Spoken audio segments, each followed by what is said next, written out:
Hi there, I'm Alexa Bigworth with Write, Publish, Sell. I provide author support services and education materials on how to better write, publish, and sell your books, specifically for those who are indie publishing, but who knows, you may find something of use regardless of the type of publishing situation you have. Today I want to talk to you about how to look up your sales in IngramSpark. So if you have not published yet on IngramSpark, first I suggest you go back over to writepublishsell.co and maybe check out some of the blog posts and videos that we have about why you would want to publish your book through IngramSpark. So, and I would start there before you try and watch any more of this video, unless you're just interested in getting an overview and then, what the heck, go for it. Okay. The question was asked, how do I check my orders on of books through IngramSpark if I'm distributed through IngramSpark?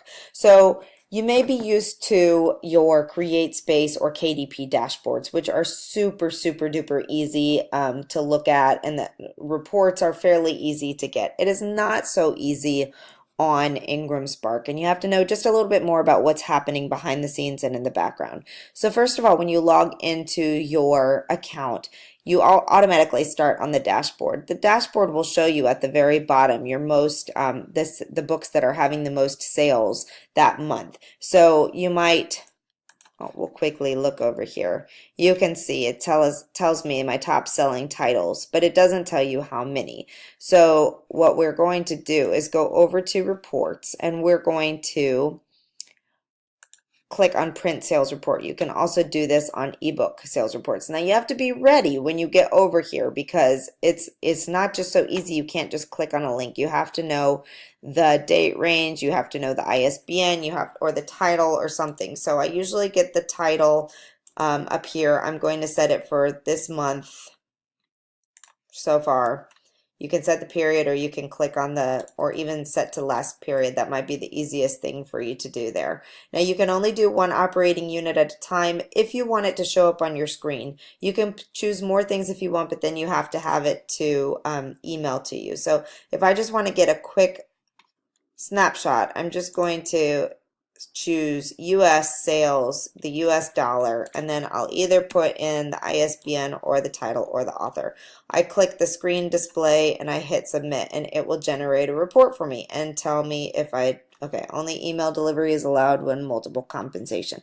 Oops, we're just going to do print on demand down here and submit, and it'll show me what has been sold, what has been returned, all of that type of stuff. So if you have sales, it'll show up. If you don't, it's not going to show you anything.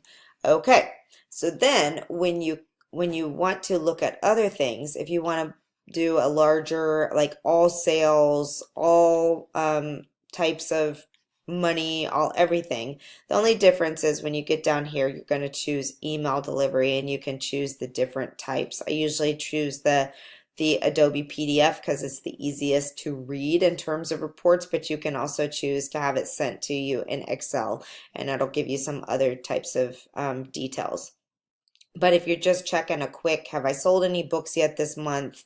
It's real easy to just go through, click one thing at a time, and then you can go back and see, well, maybe I've had some UK sales or Australian sales, and go through that rate. But like I said, you have to be prepared with some information before you get there, and then it's not too difficult. At the end of your reporting period, I suggest that you have them send the entire period to you, to your email, so that you have all the details for your accounting ready to go.